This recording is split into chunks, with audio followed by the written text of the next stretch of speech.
ನಾರಿ ಶಕ್ತಿಯ ಸಬಲೀಕರಣಕ್ಕಾಗಿ ಮೋದಿ ಸರ್ಕಾರ ಅರ್ಥಾತ್ ಕೇಂದ್ರ ಸರ್ಕಾರ ದಿಟ್ಟ ಹೆಜ್ಜೆಯನ್ನು ಇಟ್ಟಿದೆ. ಮಹಿಳಾ ಮೀಸಲಾತಿ ಸೇರಿ 3 ಮಸೂದೆಯನ್ನ ಮಂಡನೆ ಮಾಡಿದೆ. ಕೇಂದ್ರದ 3 ಮಸೂದೆಗೆ ಇವತ್ತು ಅಗ್ನಿ ಪರೀಕ್ಷೆ ಅರ್ಥಾತ್ ಮತದಾನ ನಡೆಯುತ್ತೆ, ವೋಟಿಂಗ್ ಆಗುತ್ತೆ.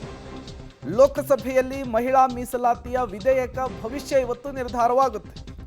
ಇವತ್ತು ಸಂಜೆ 4 ಗಂಟೆಗೆ ಮಸೂದೆಯ ಮೇಲೆ ಮತದಾನ ಆಗುತ್ತೆ. 2/3 ಮೆಜಾರಿಟಿ ಬೇಕಾಗುತ್ತೆ. ಅಂದರೆ 360 ಜನ ಈ ಮಸೂದೆಯನ್ನು ಅಥವಾ ಈ ಬಿಲ್ನ ಪರವಾಗಿ ವೋಟನ್ನು ಮಾಡಬೇಕಾಗುತ್ತೆ. ಹಾಗಾದರೆ ಮಾತ್ರ ಈ ಬಿಲ್ ಪಾಸ್ ಆಗುತ್ತೆ.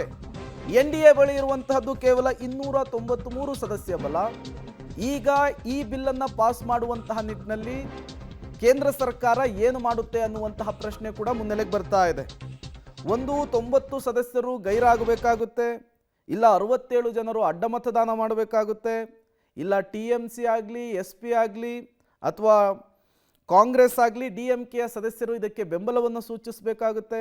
ಸದ್ಯದ ಪರಿಸ್ಥಿತಿಯಲ್ಲಿ ಕಾಣಿಸ್ತಾ ಇಲ್ಲ. ಹಾಗಾಗಿ ಇವತ್ತು ಸಂಜೆ 4 ಗಂಟೆಗೆ ಈ ಮಸೂದೆಗಳ ಮೇಲಿನ ಮತದಾನದ ಭವಿಷ್ಯ ಏನಾಗುತ್ತೆ ಅನ್ನುವಂತಹ ಕುತೂಹಲ ಇದೆ. ಮಹಿಳಾ ಮೀಸಲಾತಿಗೆ ನಮ್ಮ ಸಪೋರ್ಟ್ ಇದೆ, ಆದರೆ ಡಿಲಿಮಿಟೇಷನ್ಗೆ ನಮ್ಮ ಸಪೋರ್ಟ್ ಇಲ್ಲ ಅನ್ನುವಂತಹದ್ದು ಕಾಂಗ್ರೆಸ್ ಸೇರಿದಂತೆ ಇಂಡಿ ಮೈತ್ರಿಕೂಟದ ಸಂಸದರ ವಾದ ಆಗಿದೆ. ಇವತ್ತೇನಾಗುತ್ತೆ ಅನ್ನುವಂತಹ ಕುತೂಹಲ ಸಹಜವಾಗಿಯೇ ಮುನ್ನೆಲೆಗೆ ಬರ್ತಾ ಇದೆ.